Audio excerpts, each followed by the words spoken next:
Bună ziua, dragilor! Astăzi continuăm capitolul nostru cu rapoarte și proporții. Am ajuns la problema numărul 30. Haideți să vedem despre ce este vorba. La problema 30 ne spune să calculăm valoarea raportului. Calculați valoarea raportului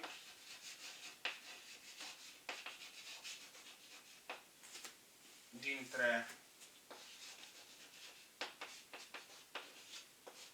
A mare, care este egal cu 4 la puterea 1994 ori 5 plus 4 la puterea 1995 și B mare, care este 2 la puterea 3989 plus 4 la puterea 1996. Așa, ce facem? Ești și un semn de întrebare. Nu, Păi... nu întrebare. Nu-i calculat valoarea atunci A este egal cu și dăm factor comun pe 4 la 1994. Deci A mare, zici tu să-l scriem cum? Sau hai să zicem 2. 2 la... Cât îi? 2 la? 2 la... 2 ori.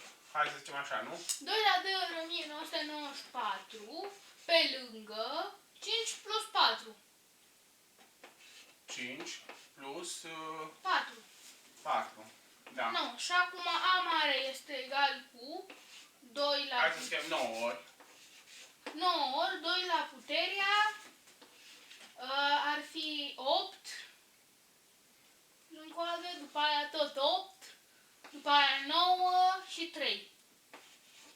Iar Așa. B este egal cu, în primul rând, 2 la 3989 plus 2 la 3989 plus pe 2, lângă, nu? nu pe lângă, că trebuie pe 4 să-l facem 2 mai întâi. Plus 2 la puterea, ăla ar trebui să fie 2 ori 6, 12, 2 și 1. 3992. 2 ori 9, 18, și până 19, 91, 2 ori 9, 18, 91, 3. 3, da. Și acum zicem B egal cu 2 la puterea 3989 pe lângă 2 la puterea 3989 89 pe lângă 1 plus 2 la 3-a, adică 8. Plus 2 la 3-a. Și este egal cu 9 ori 2 la 3989. Și acum pe B egal cu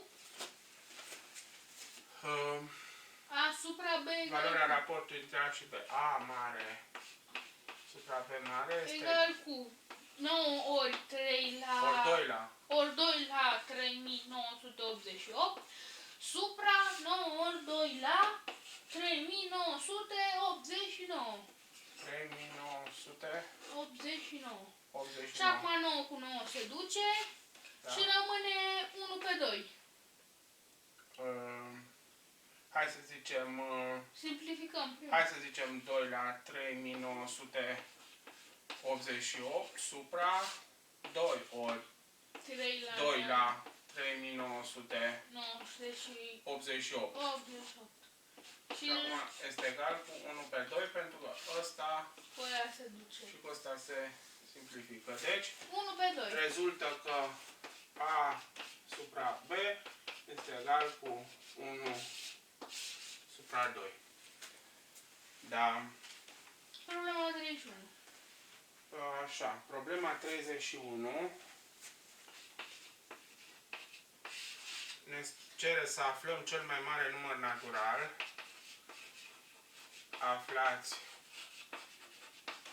cel mai mare număr natural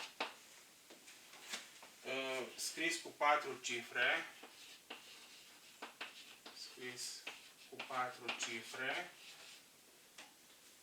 știm că raportul a două cifre ale sale, știm că raportul a două cifre ale sale este 1 pe 2. Așa. Iar raportul celorlalte cifre este raportul celorlalte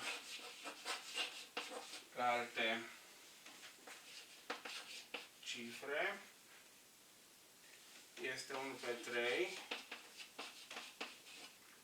Iar suma cifrelor sale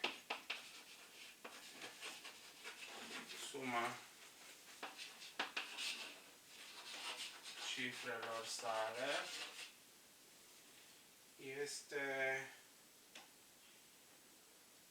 nu știu aici ce am scris, 21 sau 29, 21. Da.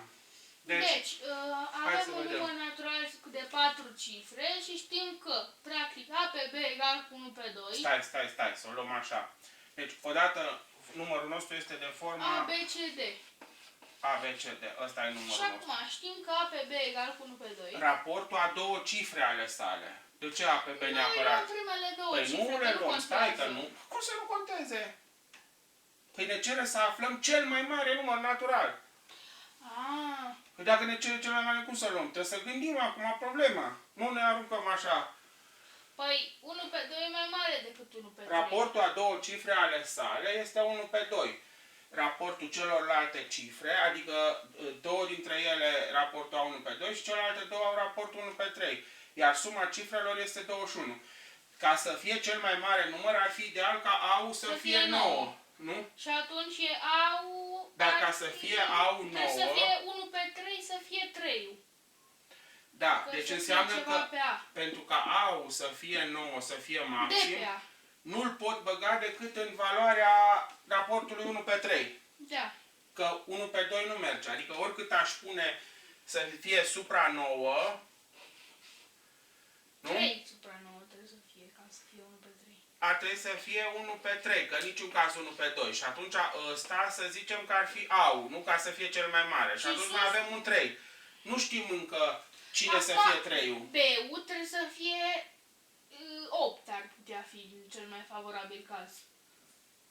Că 1 pe 2 cel mai mare ar Deci stai așa, dacă neapărat două dintre ele ar fi 9 și 3, înseamnă că suma celorlalte cifre va fi 21 minus 3 cu 9, 12.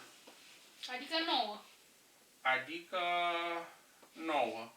Și atunci, cum să am eu suma cifrelor 9 dacă raportul e 1 pe 2? Suma cifrelor sale este 21. Ce raport să am 1 pe 2? Păi 2 pe 4 nu. Că e 6 și dacă iei 3 pe 6.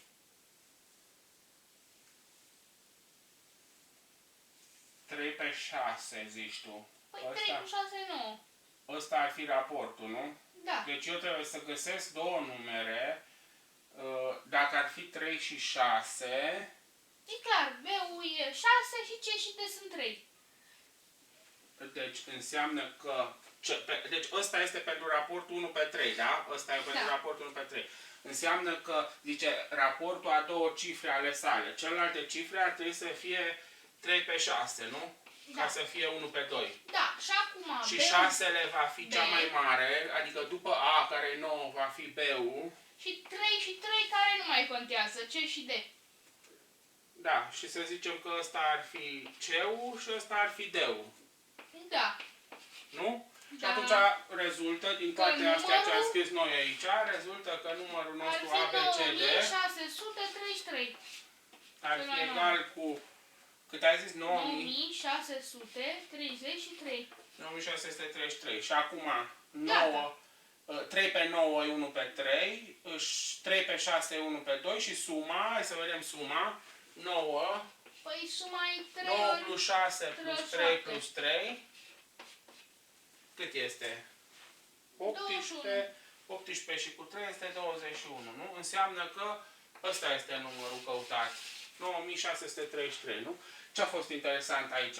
A fost interesant să forțăm A-ul să fie 9, dar nu-l puteam băga în raportul 1 pe 2, ci numai în raportul de 1 pe 3 puteam. Da. Și atunci aveam A-ul 9 de aici, automat mai aveam un 3 și făcând suma celor două, obținând 12, nu? Vedeam cât trebuie să fie celelalte două. Adică, practic, știam că C plus B trebuie să fie 6 și C supra B trebuie să fie 1 pe 2.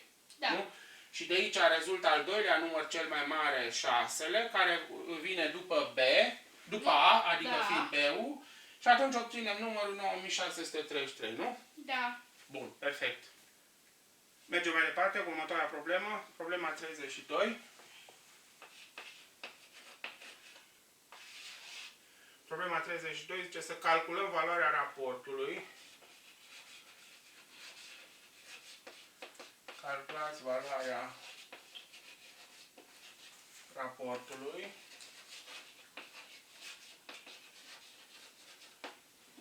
dintre numerele A și B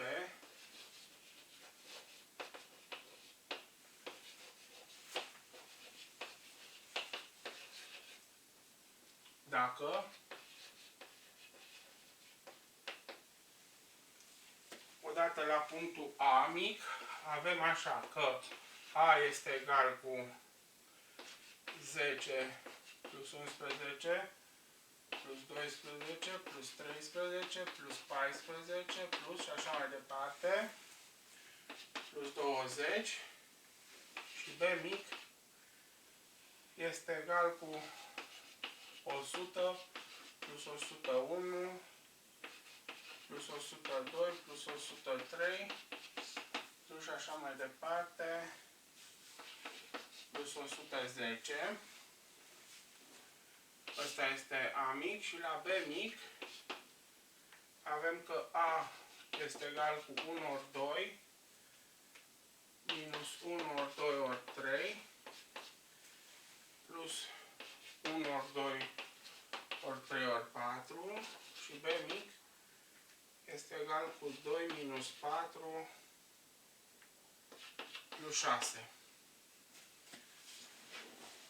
Poftește. Deci, A-ul... Ce trebuie să facem mai întâi? Să Explică. calculăm pe A și pe B. Bine, calculăm, dar cum calculăm? Având în vedere că ne lipsesc termenii de la 1 la 9. Păi e 20. Mai întâi trebuie să vedem câți termeni are șirul, nu? Da. Dar știm câți termeni are, 10. De unde știi? Păi 10, 11, 12, 13, 14, Așa 15. faci. Pe degete ca în clasa 1. Păi da, 20 minus 10 plus 1. Păi așa. Pe... împărțit la rație plus 1. Păi care rație? Că nu mai e rație. Deci ar fi 10, 11 atunci. Păi 11. Nu, 11 atunci. Păi Deci, scrie. Mai întâi. Scrie numărul termenilor egal cu numărul termenilor lui A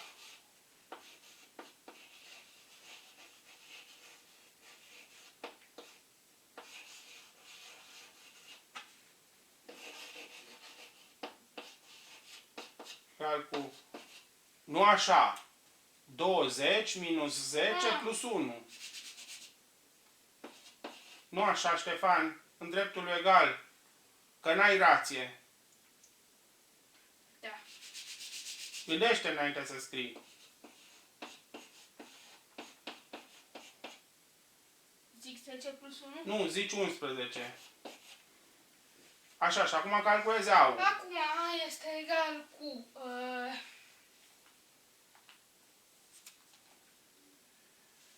Ce trebuie să faci? Ce trebuie să ai în cap? Ultimul minus primul. Dar de ce minus primul? Că noi am zis că la sumă punem unul sub altul de la 10 la 20, pe aceea mai venim cu un A de la... Ultimul plus primul, ori numărul de termen pe 2. Scrie, ai grijă cu linia de fracție. 20 plus 10 ori 11 pe 2. De unde vine treaba asta? Ține minte. Păi, Scriem șirul... A... Păi de ce ai zis minus înainte? Am greșit. Păi nu ai greșit. Vreau să zic. Nu ai greșit. Și cât iau în cazul ăsta? A este egal cu 30 ori 11 pe 2. 2 cu 30 se simplifică și rămâne 15. Și e 15 ori 11. Păi scrie cât e. Calculează. Nu acolo, sus, mai sus trebuia. Nu lasă acum, hai. Acolo trebuia să scrii B-ul. Și ca să lași loc, să te orientești în spațiu cu tabla. Am înțeles. Deci e 165. Și acum B-ul. Numărul... Nu, vezi ce urât e acum? Vezi ce urât e? Trebuie să ai în cap așa un pic.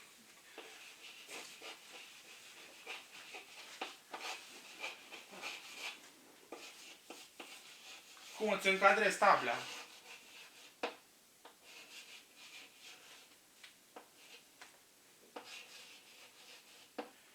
Numărul termenelor lui B. B-ul este cât? Cu tot așa ar fi, nu? Adică... Păi tot atâția termeni sunt.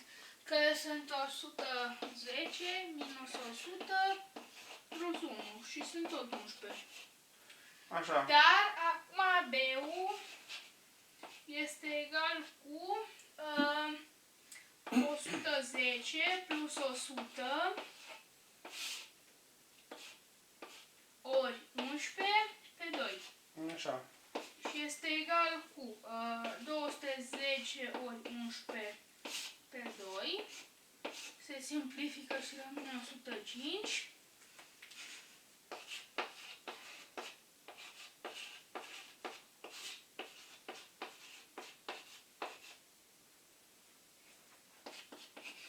Și este egal cu Vezi tu o chestie acum? Uite ce-ți spun eu ție.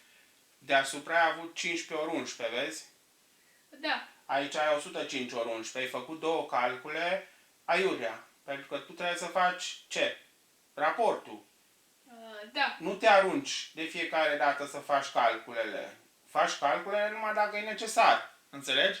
Da. Deci tu acum raportul mi-l scrii cum? Scrii T supra B, scrii 165 supra... Mai mare puțin, da? Nu-mi place, că intri în doiul ăla. Adică nu o să înțelege nimic. Tu nu vezi cum le-ai încadrat aici. Scrie tu aici, așa, mai jos.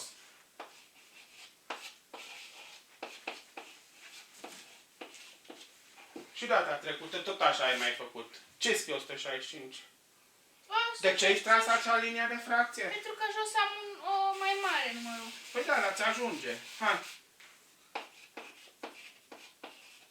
Lasă-mă pe mine să scriu.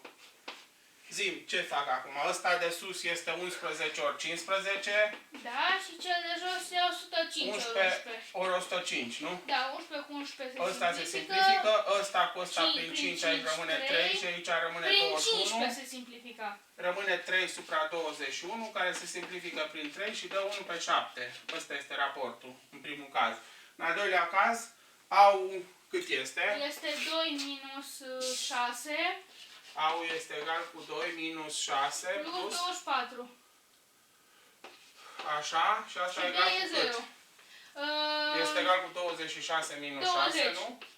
Este egal cu 20. Ce am făcut aici? Am făcut mai întâi 2 plus 24, că am voie, nu? Da. Și B e 0. 6, nu. E 0, unde e 0? Nu e 0. E 8 minus E 4 8 și minus egal cu 4. 4. Atunci raportul A supra B va fi egal cu 20 supra 4 și va fi egal cu 5, da? Ăsta este 5, ăsta este 1 pe 7. Da? Da. Mergem mai departe cu problema 33. Problema 33 spune așa. Pe o dreaptă de... Pe o dreaptă de mic se consideră punctele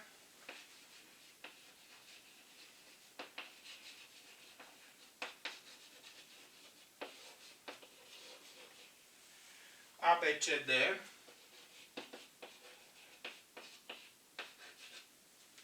în această ordine.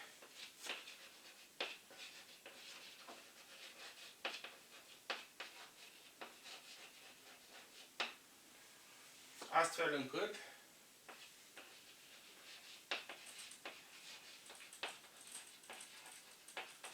astfel încât AB să fie 3 cm,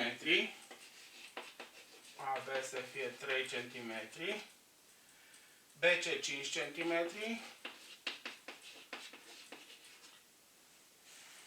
și BD 8 cm. Ne cere să calculăm valoarea următoarelor rapoarte. Calculați valoarea următoarelor rapoarte. Și le voi scrie una sub alta, ca să nu mai scriu o dată. Deci primul este CD supra AC. Al doilea este AD supra BC plus AC. Și al treilea este BC supra AC minus CD. Da? Deci astea sunt cele 3 rapoarte. Să facem desenul, să ne dăm seama. Jos, de tot. Deci aici avem o dreaptă D. Da? Asta este dreapta. Și avem punctele A, B, C, D. Deci aici va fi A-ul și aici va fi D-ul. Da? În ordine. Acum să vedem unde punem pe B și pe C, nu? Păi, AB este 3 cm. deci Și cum să punem BC este 5. Deci BD e foarte mare. Punem pe B, că e sunt ordine. Deci aici este B. BD și BC e de 5. Aici ar fi C-ul. Da? Așa ar veni. Deci ce știm? AB e de 3. Asta e de 3. BC e de 5. Și BD Și de 8. BD, adică asta, BD este de 8 cm. Da? Și mie îmi cere raportul CD supra AC. Deci CD. CD cum pot să-l explic? Să-l exprim? Adică cine este CD? Păi CD este tot, adică D-ul, D mic, adică Nu dreapta, este D-ul. tot Nu. segmentul. Uite-te aici, e ăsta minus ăsta. Ăsta, așa le explic. Da. Deci este BD, acum CD-ul calculez, da? CD este BD minus BC supra AC. Cine este AC? AC este AB. Păi acel știm, AB plus BC. AB plus BC. AB. Nu-l știm. Bine, e 3 cu 5. Și acum BD BD 8, 8 minus 5, 5 supra 5, nu, 3 plus 5. 3 plus 5. Și e 3 supra 8. Gata, primul raport, da? Al doilea. AD am. AD cine AD este? e 3 cu 8. Adică AB, Este AB AB plus BD. Plus BD, da. Și astea le știu. Și acum am BC plus AC. BC Păi știu. BC știm și AC. Va fi BC Plus BC plus AC. plus AC, adică plus AB plus BC. AB plus BC, da? Da. Și acum le AB înlocuiesc. egal 3, Da. BD 8, BD 8, da. BC e 5 și AB e 3 și tot 5. Și e 11 pe 13. Gata. BC, îl știu? 5. Îl știu. Deci ăsta las. BC supra AC. AC. Ăla e AB plus BC A. B plus BC. minus Minus. CD, adică BD minus BC. Minus cât ai zis? Am zis BD minus BC. Deci minus pe lângă punem acum, nu? Ca să le exprimăm pe CD. Dar CD noi îl știm. De aici. Da, acolo. îl știm. Da? Dar e Îl BD scriem. minus BC. Nu, și sus îi, 5. da, Supra. AB. 3 plus 5 minus 3 plus 5, da, minus 8. 8. Așa? Și e 5 supra 0. Cum 5 supra 0, mă, Ștefan? Stai, că mai avem BC-ul. Mai avem BC-ul. BC-ul Deci fii atent. 5. Minus 8. Dacă crezi că am făcut ce vine acum? paranteza. 5. Cu plus sau minus? Cu plus. Așa. Am crezut că 8-ul l-ai făcut din toată paranteza. Și egal cu? 5 supra 5. Adică 1.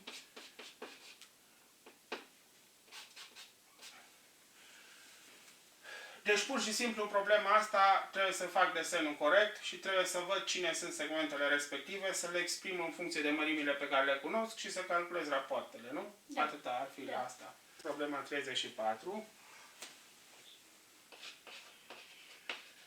Problema 34 zice așa că dacă A mare este egal cu mulțimea formată din elementele Y naturale, pentru care 3 supra Y plus 2 să aparțină tot numerelor naturale și B mare este mulțimea X-ilor care aparțin numerelor naturale, pentru care X minus 1 supra 4 aparține și el numerelor naturale, unde 1 este mai mic decât X și este mai mic sau egal decât 13. Aflați valoarea raportului. Aflați X pe Y. cum să faci la X pe Y. Păi X și Y e natural. Uite-te mai întâi aici la problemă și pe aceea. Dintre media aritmetică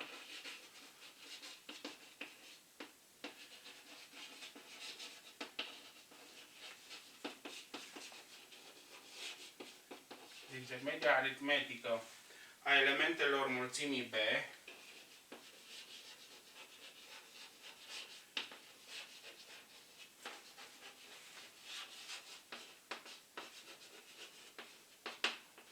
crezi că așa simplu, numai A pe B, X pe Y?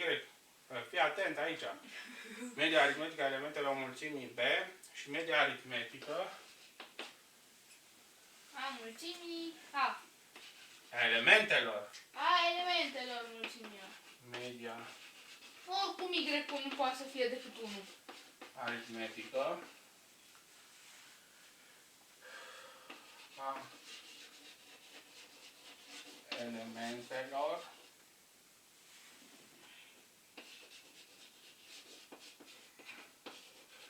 mulțimii A mare. Acum discutăm. Acum. Să mă las să scriu problema și pe aceea, da? Nu te mai exprim până când nu termin. Păi așa m-am gândit. Hai să vedem. Deci, eu Ce zic vrei să așa, facem? dacă 3 pe Y plus 2 este număr natural și Y este număr natural, înseamnă că Y plus 2 nu poate fi decât 1 sau 3. Deci, zicem așa. 3 supra Y plus 2 Aparține lui N, aparține lui N, de aici rezultă Că că N- Y plus 2 că Y plus 2 poate să fie numai 1 sau 3. egal cu 1 sau Y plus 2 egal cu 3, nu? Da, dar prima nu se poate. Că Asta Y ar este trebui fals. să fie minus 1. Adică nu imposibil. Da, Și asta rezultă de aici Y cu 1. Y1 care aparține și el lui N, nu? Că ne cere Da, Y. da. Deci din povestea asta de aici rezultă că mulțimea A este formată Elementele 1. din elementul 1 și atât, nu? Și ne cere atunci după media aritmetică Păi a lui A. stai. Păi hai să facem asta mai întâi. Ca să terminăm cu A-ul. Media aritmetică, A lui A mare da? este 1. Bun. Să găsim elementele lui B. Da, acum aici e un pic mai greu. Deci x minus 1 supra 4 aparține lui N, da? ne Acum, spune că x ia valori de la... 1 până la 13 Păi inclusiv. nu 1, că e mai mare decât 1. Nu, 2 și 13 inclusiv. Așa, și acum ne cere Oricum. pentru ce valori se împarte la 4, nu? X minus 1 trebuie să fie 4. Deci rezultă de aici că x minus 1 e egal multiplu de 4, nu? Da, de unde x minus 1 egal cu 4, 8 sau 12. Rezultă că x minus 1 aparține mulțimii formate din 4, 8 sau 12, zici tu, nu? Da. Înseamnă că x va aparține mulțimii formate din elementele cât minus 1 se dea 4, nu? 5, 9 și 13. 5, 9 și 13. Și am aflat x-ul, nu? Și x, astea sunt naturale. Și de satisfac și condiția că sunt între 1 Deci, și de 13. aici, Media aritmetică a lui B este... nu, B aparține B egal cu mulțimii mulțimea formate formată. din elementele 5, 9, 12. 5, 9, 13. 13, așa, și rezultă că... Media aritmetică a lui B este... cât e? Și cum se calculează mai întâi, nu cât 5 e? cu 9 cu 13 pe 3. 5 plus 9, 14 cu 13.